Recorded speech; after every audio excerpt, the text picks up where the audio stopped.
জীবনে যতদিন শুক্রবার পাবেন 4টা আমল করতে ভুল করবেন না। আজকে শুক্রবার না, আমি জানি না 4টা আমল করেছেন কিনা বা করছেন কিনা, আপনারা মিলিয়ে নেবেন। যদি 4টা আমল আজকে না করে থাকেন, আজকে থেকে জীবনে যতদিন শুক্রবার পাবেন 4টি আমল করতে ভুল করবেন না। পারবো তো ইনশাআল্লাহ? ইনশাআল্লাহ। 1, দুরূদ পড়া। আমার বিশ্বনবী দুরূদ সম্পর্কে কত অসাধারণ কথা বলেছেন। একজন সাহাবা এসে বললেন, ইলা রাসূলুল্লাহি সাল্লাল্লাহু আলাইহি ওয়াসাল্লাম, ও নবী, আমি যদি আপনার প্রতি দিনের 1/3 ধরে দুরূদ শরীফ পড়ি আমি কি নিয়ামত পাবো? বিশ্বনবী বললেন, তুমি যদি দিনের 1/3 ধরে আমার প্রতি দুরূদ শরীফ পড়ো তোমার জন্য বিশাল উপকার হবে, আরো বাড়িয়ে পড়লে তোমার জন্য আরো ভালো হবে।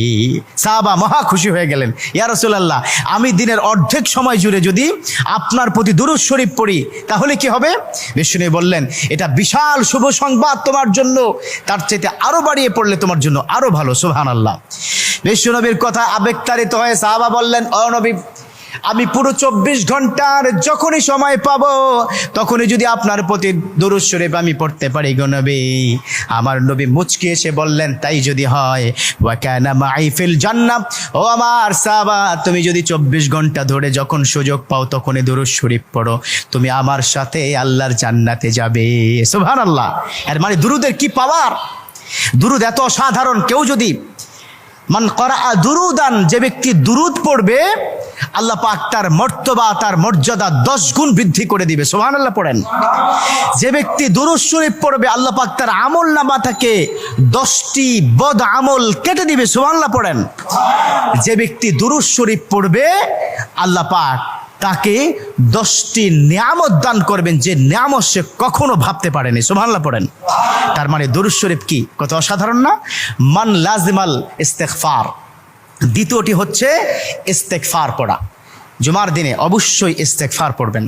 ইস্তেগফার কত অসাধারণ কথা। মান লাজিমাল ইস্তেগফার গফিরা লাহু মা তাকাদ্দামা মিন জামবি। যে ইস্তেগফারটাকে লাজিম করে নেয়, অর্থাৎ কথায় কথায় সময় পেলে আস্তাগফিরুল্লাহ আস্তাগফিরুল্লাহ আস্তাগফিরুল্লাহাল্লাযী লা ইলাহা ইল্লা হুয়াল হাইয়ুল কাইয়্যুম ওয়া আতুবু ইলাইহি।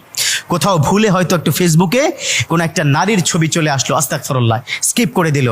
এরকম ইস্তেগফার যে ব্যক্তি লাজিম করে নিল, কথায় কথায় সুযোগ পেলে যে ইস্তেগফার পড়ে, আল্লাহ পাক তার পিছনের গুনাহগুলো ক্ষমা করে দেয়। সুবহানাল্লাহ। তৃতীয় নম্বর কাজ দেব, জুমার দিনে ভুল করবেন না, সেটা হলো ফজরের নামাজটা আদায় করতে ভুল করবেন না।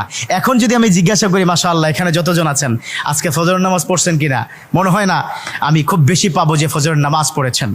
আর 4 নম্বর যেটা হচ্ছে, জুমার দিনে যতদিন জুমার দিনে আপনি পাবেন সবার আগে মসজিদে প্রথম কাতারে আসবেন।